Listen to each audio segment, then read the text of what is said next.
కేరళలో కాంగ్రెస్ నేతృత్వంలోని యూడీఎఫ్ ఘన విజయం సాధించడంతో కొత్త ప్రభుత్వ ఏర్పాటుకు సంబంధించి నేతల మధ్య సంప్రదింపులు మొదలయ్యాయి. తమపై ప్రజలు తిరిగి నమ్మకం ఉంచారంటున్న పలువురు సీనియర్ నేతలు ముఖ్యమంత్రి పదవి కోసం ప్రయత్నాల్ని ముమ్మరం చేశారు. ముఖ్యమంత్రి పదవి రేసులో గత శాసనసభలో ప్రతిపక్ష నేతగా పనిచేసిన విడి సతీశన్, సీనియర్ నాయకుడు రమేష్ చెన్నితాలా, ఏఐసీసీ ప్రధాన కార్యదర్శి కేసీ వేణుగోపాల్లు ఉన్నారు. ముఖ్యమంత్రి ఎంపిక ప్రక్రియలో భాగంగా మాకెన్, ముకుల్ వాస్నిక్లను పరిశీలకులుగా కాంగ్రెస్ అధిష్టానం నియమించింది. ఐయుఎంఎల్తో పాటు ఇతర భాగస్వామ్య పక్షాలతోనూ ఈ బృందం సమాలోచనలు జరపనుంది. అయితే సొంతంగా 63 స్థానాలు గెలుచుకున్న కాంగ్రెస్ పదవుల పంపకం విషయంలో కూటమి సభ్యుల ఒత్తిడికి తలొగ్గే అవకాశం ఉండకపోవచ్చనే భావన బయటకు వస్తోంది.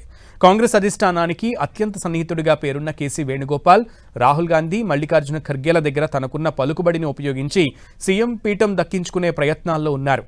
పార్టీ సంస్థాగత వ్యవహారాల్లో ఆయనకున్న పట్టు, జాతీయ స్థాయిలో నిర్వహించిన బాధ్యతలు ఆయనకు కలిసి వచ్చే అవకాశం అంశాలుగా కనపడుతున్నాయి.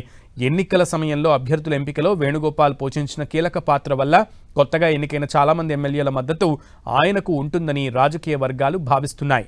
మరోవైపు గత 5 ఏళ్లుగా శాసనసభలో ఎల్డీఎఫ్ ప్రభుత్వాన్ని సమర్థవంతంగా ఢీకొట్టిన విడి సతీశన్ తిరువనంతపురంలోని తన నివాసంలో వ్యూహాలు రచిస్తున్నారు. క్షేత్రస్థాయిలో ప్రజల ఆదరణ, పార్టీలోని మెజారిటీ ఎమ్మెల్యేల మద్దతు తనకున్నాయని ఆయన బలంగా నమ్ముతున్నారు. ముఖ్యంగా యూడీఎఫ్ భాగస్వామ్య పక్షమైన ముస్లిం లీగ్ కూడా సతీశన్ వైపే మొగ్గు చూపుతుండటం ఆయనకు పెద్ద ప్లస్ పాయింట్. స్థానికంగా అందరికీ అందుబాటులో ఉండే నేతకే ప్రాధాన్యత ఇవ్వాలని కేరళ క్యాడర్ కూడా కోరుతోంది. ఈ రేసులో మరో సీనియర్ నేత రమేష్ చెన్నితలా పేరు కూడా బలంగా వినిపిస్తోంది. సామాజిక వర్గాల సమీకరణాలు, సీనియారిటీ ప్రాతిపదికన తనకు అవకాశం ఇవ్వాలని ఆయన వర్గం డిమాండ్ చేస్తోంది. అయితే ప్రధాన పోటీ మాత్రం వేణుగోపాల్, సతీశన్ మధ్య ఉండొచ్చనేది సమాచారం. సతీశన్కు ప్రజాబలం, మిత్రపక్షాల ఆమోదం ఉండగా వేణుగోపాల్కు అధిష్టానం నమ్మకం, సంస్థాగత నియంత్రణ ఆయుధాలుగా ఉన్నాయి. కేరళ రాజకీయాల్లో మిత్రపక్షాల అభిప్రాయానికి అత్యంత ప్రాముఖ్యత ఉంటుంది. ముస్లిం లీగ్ ఇప్పటికే సతీశన్ పనితీరును ప్రశంసించింది.